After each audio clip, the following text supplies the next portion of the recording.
কুণাল ঘোষ।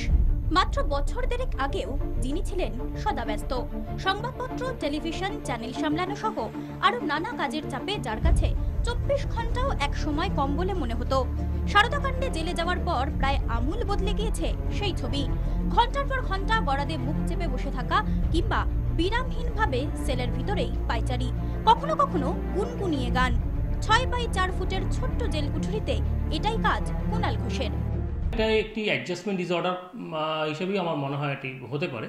যে ধরনের স্ট্যাটাস একসময় পেতেন, সেই স্ট্যাটাসের একটা হঠাৎ করে একটা ভয়ঙ্কর পরিবর্তন শুধু কুণাল ঘোষ নয়, যে কোনো লোকের ক্ষেত্রেই যদি এখানে থাকে তাহলে তার একটা মানসিক সমস্যা হতে পারে ডিউ টু দ্য স্ট্রেস।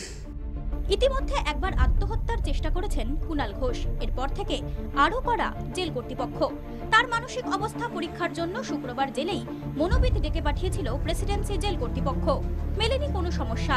তবে মানসিক অবসাদগ্রস্ত এই সাসপেন্ডেড তৃণমূল সাংসদকে সেলে একা না রাখার সুপারিশ করেছে চিকিৎসক দল।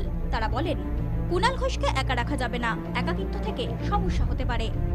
জেলে এভাবে মনোবিদ ডাকার পেছনে ষড়যন্ত্রের অভিযোগ করেছেন কুণাল ঘোষের আইনজীবী। আসল উদ্দেশ্য হলো গভর্নমেন্টের একে যদি কোনো মতে সাইকিয়াট্রিক এজেন্ট মানে রোগী দেখিয়ে দেওয়া যায়, তাহলে এর যে বয়ানগুলো সব ভুল হয়ে যাবে। এদিন এসএসকেএম থেকে যাওয়া 3 সদস্যের চিকিৎসক দল কুণাল ঘোষের কাছে যাওয়া মাত্র তাদের উপর ক্ষোভে ফেটে পড়েন তিনি।